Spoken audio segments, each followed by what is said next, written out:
So what we have learned till now, we have seen basic remainder theorem and we have seen some patterns. We have seen the power cycle last two digits. We have seen the divisibility rules completely, but I missed out the divisibility rule of 17, which I will be discussing today in this session. Then what we have done, we have seen Fermat theorem and we have seen how to solve questions or how to find remainders by using Fermat theorem.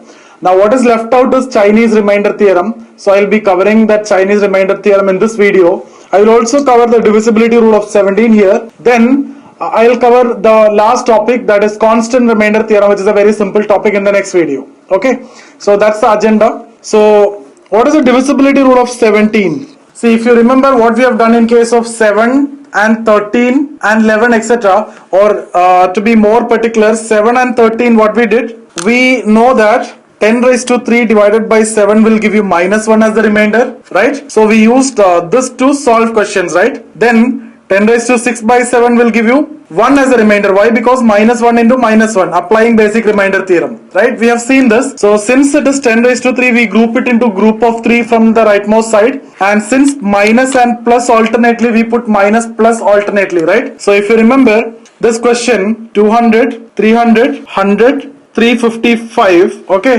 So how will you solve this question if it is divided by 7 and I'm asking you remainder? How will you solve this? You will group into group of triplets from the rightmost side, okay, and put plus minus signs alternately. Bring together the groups with the same signs, right?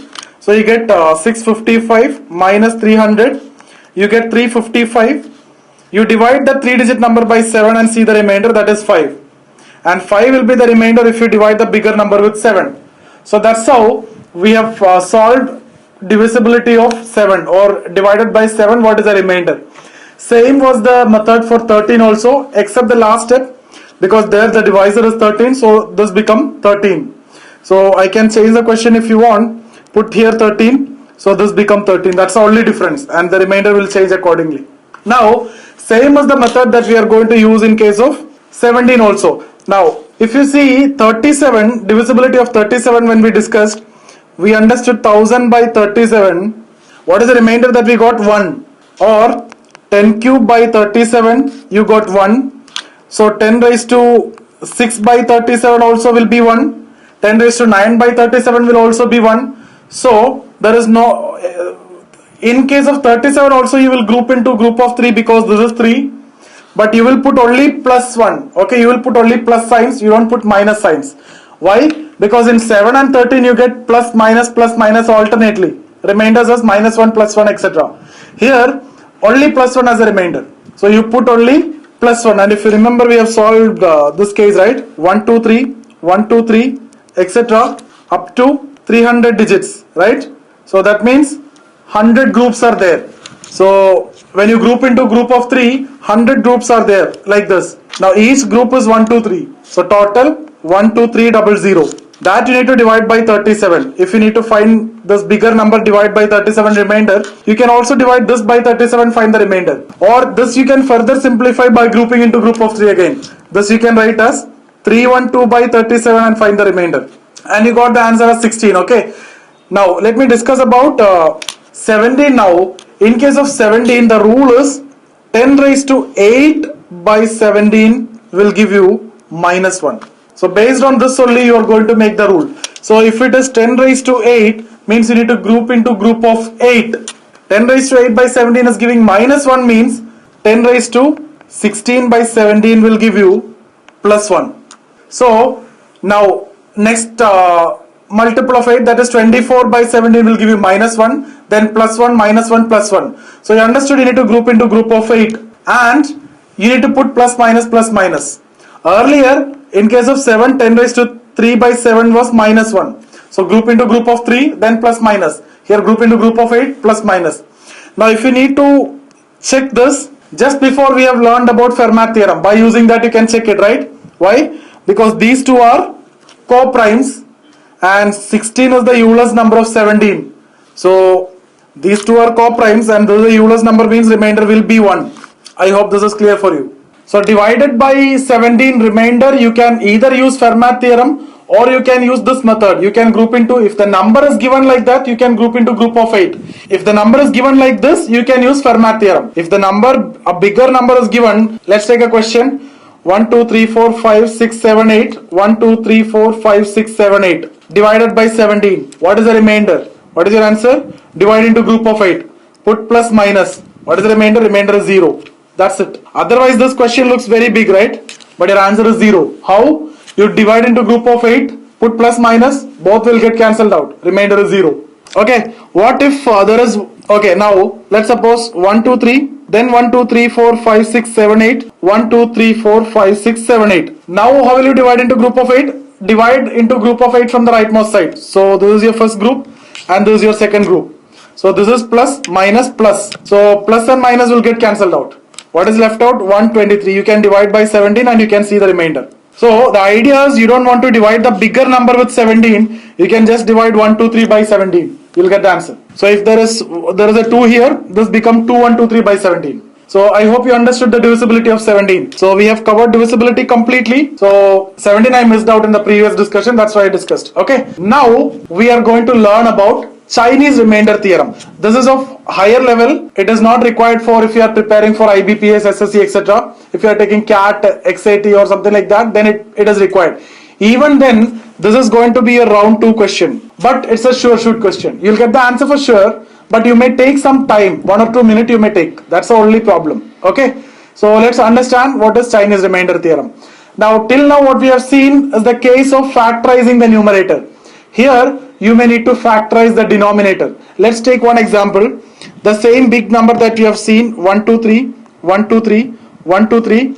Let's take up to 300 digits. Okay, 300 digits. That means 100 such groups will be there. Ending with 1, 2, 3, obviously, right? Ending with 1, 2, 3. Previous will also be 1, 2, 3. Like this. Divide by 99. See what is the remainder. Okay, so here you can't use Fermat theorem because anyway these two are not coprimes and finding that is very difficult. Better we have a better method. That's what we are going to discuss, Chinese remainder theorem. So here you need to factorize the denominator. So you can factorize the denominator 99 as 9 into 11. Okay, numerator is the same. Now what you need to do here is you need to divide the bigger number, that is the numerator, first with 9 and then with 11. That means you need to divide the numerator with 9 and 11 and see what is the remainder. Then I will tell you what is the second step. Okay, so what is the first step? What you need to do? You need to divide the numerator with 9 and then 11. See what is the remainder. See, dividing the numerator with 9 itself is a question. It's a CAT level question. Dividing by 11 is also similar, right? So that itself is 2 CAT questions. So you know how to divide, right? How you divide?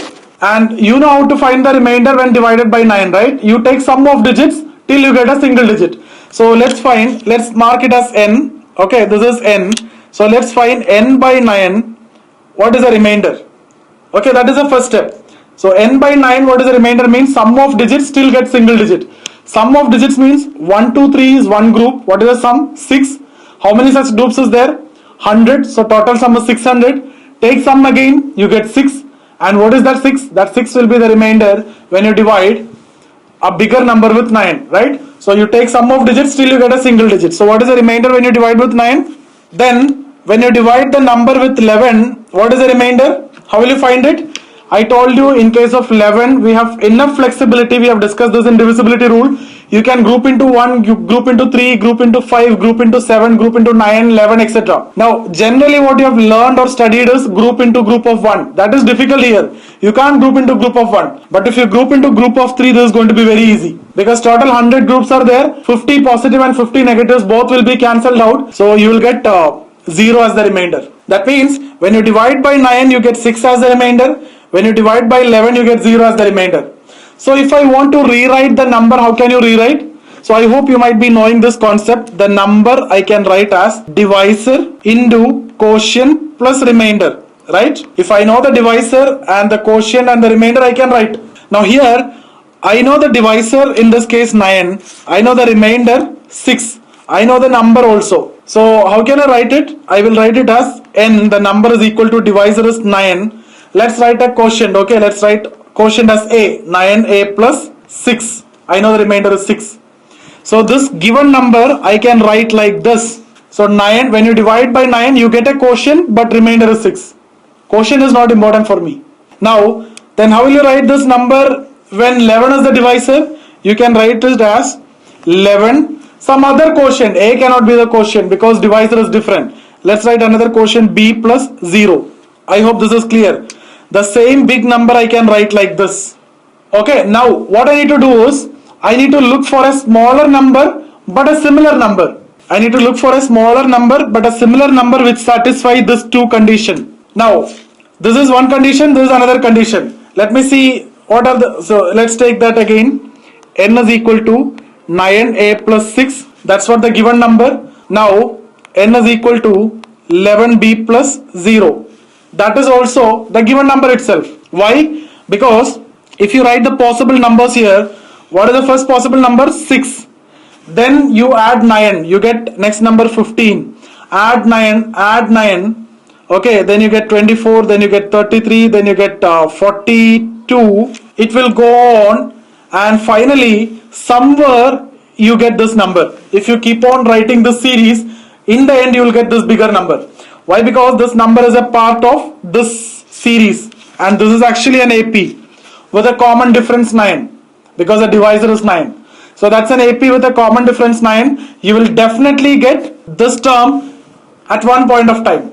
Okay. So same way, if you write this possible numbers, what is the first possible number? 11. Because when you divide 11 by 11, you get remainder 0. So we are having remainder 0. Then 22, then 33, then 44. Then you keep on writing this.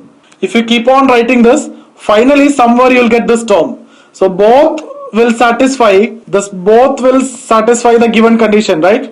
So that number belongs to both these series. So now, how will you find the remainder when the bigger number divided by 99? The method is, take the first common term which satisfy both the condition. That means I told you to look for a smaller number but a similar number. Similar number means 1, 2, 3, 1, 2, 3, 1, 2, 3 satisfy both condition, 9a plus 6 and 11b plus 0. So if you look here, 33 also satisfy both the condition, and that's why 33 is there in both. 6 is there here, but 6 is not part of this. So now if you write this, 33 is the first number which satisfy both this condition. What will be the next number? That will be, for that you need to add the LCM of 11 and 99. You add the LCM of 11 and 99, that is 99. So you add 99, you get the next number. Again add 99, you get the next number. Again add 99, you get the next number. So it's actually a series, or you are actually going to get an AP. And in fact, all the remainder questions are AP based question only. We will discuss in detail about AP later. But here, what is the first term if I ask you? 33. Second term, if you need to find 33 plus 99, 132. Third term will be 132 plus 99, 231. Fourth term will be 239 plus 99, that is 330. Fifth term will be 330 plus 99, that is going to be 429. If you keep on writing this, in the end what you will get? You will get 1, 2, 3, 1, 2, 3, 1, 2, 3, 1, 2, 3, etc. Okay. Now, if you need to find the remainder when this number divided by 99, this will be same as that of, you take any number from the series, 33 or 132 or 231 or 330 or 429, any number you take from the series, divide with 99, see the remainder. Now, all the term in this series will give you the same remainder. All the term in this series will give you the same remainder. That's what constant remainder theorem. So you have an AP. Okay, let's take a simple AP. 2, 4, 8, 6, 10. It's an AP. You divide all the term with 2, you get remainder 0. Okay, or you take any term, divide with the common difference. What is the common difference? 2, 2, 2, 2. Divide with 2, all will give you the same remainder. Now, what is 99 here? 99 is the common difference. So, what is constant remainder theorem? Any AP, okay, just for your understanding, otherwise it's not important, okay. If we can solve this question faster, when I take the next question, you will solve it faster. So, what is constant remainder theorem? Any AP you take the common difference of AP, divide any term in the AP with the common difference, you get the same remainder. So here you know the common difference is 99. So divide any term with 99, you will get the same remainder. So 1, 2, 3, 1, 2, 3, 1, 2, 3 is part of this series. So when you divide 1, 2, 3, 1, 2, 3, 1, 2, 3, you get a remainder that will be the same as that of 132 by 99. That will be the same as that of 231 by 99. Or what is easy? Take the first term 33. So divide 33 by 99. What you get? 33 itself is the remainder. That means 33 will be the remainder when you divide 123 123 123 by 99. So what is your answer? 33. The first term what you are getting is your answer. You don't want to find these terms and all. This is not required. So basically what I need to tell you is the concept. So 33 by 99, 33 is the remainder. 132 by 99, 33 will be the remainder. So 132 by 99, you will get 33 as the remainder.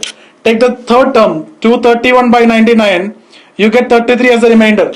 Fourth term, 330 by 99, still you get 33 as the remainder.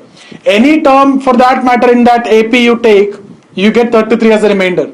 So what we did, we have a series 1 2 3 1 2 3 1 2 3 etc., that is n. What, and you need to divide by 99, see what is the remainder, right? So what I did, I wrote this number in terms of 9 and 11 because 99 I factorized as 9 and 11. So how will I write in terms of 9 and 11? 9a plus 6, because when you divide that number by 9, 6 is the remainder. You know the divisibility of 9, you can do it faster. That number I can also write as in terms of 11, 11b plus 0, because when you divide that number by 11 you get 0. You know the divisibility of 11. Now I am looking for a number which satisfies both these conditions. So I got 33 as the number, first number which satisfies both the condition, and there itself you got the answer. Your answer is 33 itself. But to tell you why it is 33, I have explained you the other concepts. It is going to make an AP with a common difference 99. Why 99? The divisor is 99. So 33 plus 99, 132, etc. it will go. Finally you get 123, 123, 123. Now if you take any term from this AP, you divide by 99, you get the same remainder. Why? Because 99 is a common difference of AP. And what is the concept? Constant remainder theorem. Any term in the AP you divide with a common difference, you get the constant remainder. So rather than dividing this, you can divide the first term with 99. See what is the remainder? 33 itself. So actually the bigger number, you are finding the smaller number but a similar number. What is that? 33 is the smaller number but a similar number, because 33 is also part of the series. That is a part of the AP. Now how you are getting 33? You are factorizing and you are writing it as 9a plus 6 and 11b plus 0, and you see the number which satisfies both the condition. Why? Because n satisfies both the condition. So you need to find the smaller number which satisfies both the condition. Then you get the answer perfect. I hope you understood, right? One more example, you can take 1 2 1 2 1 2 1 2 etc. 300 digits. Okay, divide by 99 and see what is the remainder. So what you'll do, you need to factorize the denominator 9 into 11. Now you need to write the bigger number in terms of 9 and in terms of 11, and then you need to see which number satisfy both conditions. So that's where you get the smaller and similar number, and that will be your remainder. As simple as that. Okay, so let's write. So first what we need to do is we need to divide by 9. That means you need to find the sum of digits till you get a single digit, right? So when n divided by 9, how will you get the sum of digits? How many ones are there? 150 ones are there. Okay, and how many twos are there? 150 twos are there. So you get the sum as 450. Further you get sum till you get a single digit, so you get 9. That means when you divide by 9, you actually get remainder 0. I hope you understood. Similarly, when you divide by 11, you need to find out, right? How will you find it out? Now in case of 11, you can, earlier in the previous case we grouped into triplets. Here you can group into group of 1. So you get 150 into 2 minus 150 into 1. Okay, because group into group of 1 plus minus. Okay, you starting with plus. So 2 is plus, 1 is minus. So that's why 150 into 2 minus 150 into 1. So what you get? You get 150 divide by 11, right? Because that is greater than 11. So you get 7. So 7 is the remainder. That means when you divide by 9, 0 remainder. When you divide by 11, 7 remainder. So how will you write n in terms of 9? 9. Write a quotient a plus 0. N is equal to 11b plus 7. So the number I can write as, which satisfy both condition, n is equal to 9a plus 0, which is also equal to 11b plus 7. That's my number. What is that number? 1 2 1 2 1 2 up to 300 digits. Now how will I get the first number which satisfy the condition? That means a smaller number and the similar number. So 9a plus 0 means what are the numbers? 9, 18. If you write this series, right? Then 27 etc. it will go. If you write this series, 7 plus 18. It will increase in steps of 11. First will be 7. That means divide by 11 leaves the remainder 7, right? 25, etc. But I get a common term here. So 18 is the first such number which satisfy both condition. That means 18 is your remainder. Why? Because 18 is the number. 18 is a number. If you need to find the next such number, what is the common difference? 99. 18 plus 99, you get 117. Third number, 117 plus 99, 216. Fourth number, 315, etc., etc. If you go, finally you get 1 2 1 2 1 2 1 2, etc. This number is a part of this series. Now, as per constant remainder theorem, you take any number from this, you divide with a common difference, that is 99, you will get the same remainder. So rather than dividing the bigger number, you can divide 18 with 99. You don't want to divide, you get obviously 18 as the answer. So I hope this is clear for all of you. Now let me summarize everything. So okay, I'll give you a question. N is equal to 1 2 3 1 2 3 1 2 3, etc. 300 digits. Now I need to find n divided by 2, what is the remainder? N divided by 3, what is the remainder? N divided by 4, what is the remainder? N divided by 5, what is the remainder? N divided by 6, what is the remainder? N divided by 7, what is the remainder? N divided by 8, what is the remainder? N divided by 9, what is the remainder? N divided by 10, what is the remainder? N divided by 11, what is the remainder? N divided by 13, what is the remainder? N divided by 37, what is the remainder? So I want you to find all this. So how many questions are there? So total 4, 12 questions. You take 2 minutes and solve it. And that's enough for you. And that's the level of discussion we have done. So I hope you can solve it in 2 minutes. Okay. Take 2 minutes and solve. What is the first question? N by 2. What is the remainder? What is the remainder? Remainder will be 1. Divisibility rule of 2. Last digit, right? Here last digit is 1, 2, 3 itself. So last digit is 3. So remainder is 3. N by 3.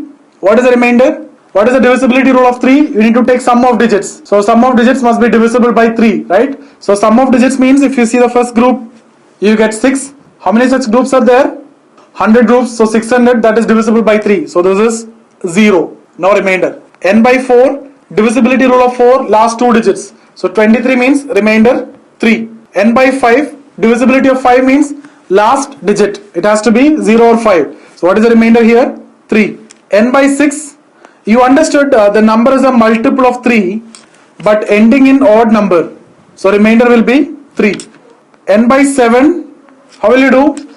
You need to group into group of triplets from the right hand side. Put plus minus, right? So if you group into triplets, 100 groups are there. 50 plus group, 50 minus group, both will get cancelled out. Remainder will be 0. So what is n by 11 will also be 0. What is n by 13 will also be 0. Because all the three we can use the same method. If n by 7 is 0, n by 11 will be 0, n by 13 will also be 0. Same is the method. Then what is left out? N by 8. What is the divisibility of 8? Last 3 digits. So 120 is the multiple, so 3 is the remainder. N by 9. Divisibility of 9, sum of digits, till you get a single digit. So 1, 2, 3 means 6. 100 groups are there means 600. Single digit means 6. So remainder is 6. N by 10. 10 divisibility last digit, so remainder is 3. 11, 13 is over. Now 37 we have already solved, right? So group into group of triplets, put plus signs only here.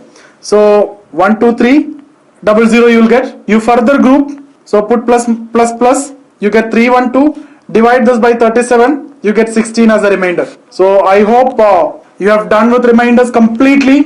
So what all things we did?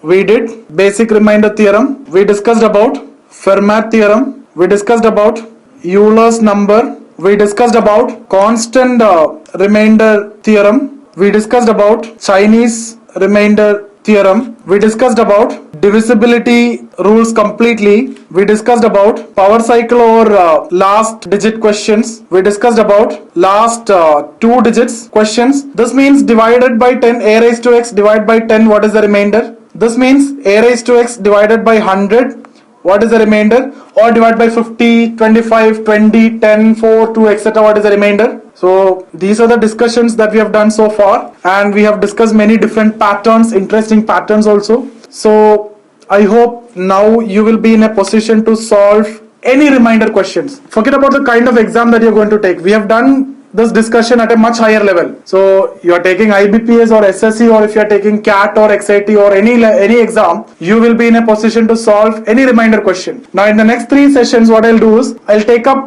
CAT questions which was asked earlier, and some difficult quant questions which is related to reminders. We will solve it. So I'll give you 3 more sessions for exclusively for solutions. With that, we will complete our reminders. So total 10 sessions were there in the series, including the questions. Now I've completed 7 sessions.